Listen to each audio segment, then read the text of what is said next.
Samantalang nasawi at mahigit 100 ang naaresto mula nang ibalik ang anti-drug operation ng Philippine National Police o PNP. Ito ang balita ni Grace Cassie. Nakapagtala na ng 9 na casualty ang anti-illegal drug operation ng Philippine National Police 4 na araw mula nang ibalik ito. Base sa datos ng PNP mula March 6, 2017 hanggang ngayong araw, 103 na ang naisagawang operasyon kontra droga sa buong bansa. Siyam ang nasawi habang 145 naman ang naaresto. Sa ilalim ng Project Tukhang, mahigit 1,000 bahay na ang nabisita at kinatok kung saan 13 ang umaming gumagamit ng illegal na droga at kusang sumurender sa mga otoridad.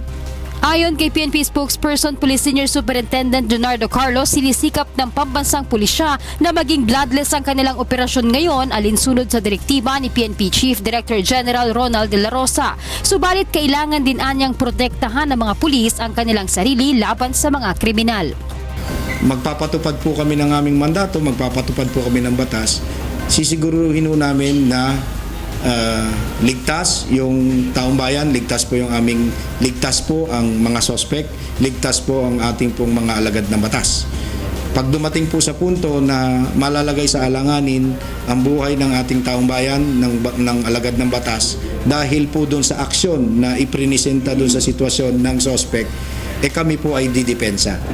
Tiniyak naman ni Carlos na dumadaan din sa investigasyon ng Internal Affairs Service o IAS ang mga pulis na umano'y nakakapatay ng mga drug suspects upang alamin kung lumalabag ang mga ito sa karapatang pantao.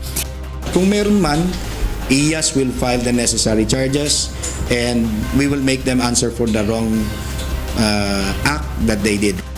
Samantala, hindi naman pinipilit ng PNP na sumama ang mga kinatawan ng mga religious group sa kanilang Oplan Tokhang. Ang mahalagaan niya ay binigyan nila ito ng pagkakataon upang makita kung paano isinasagawa ang kanilang operasyon. Grace Cassie, UNTV News and Rescue, Camp Crame.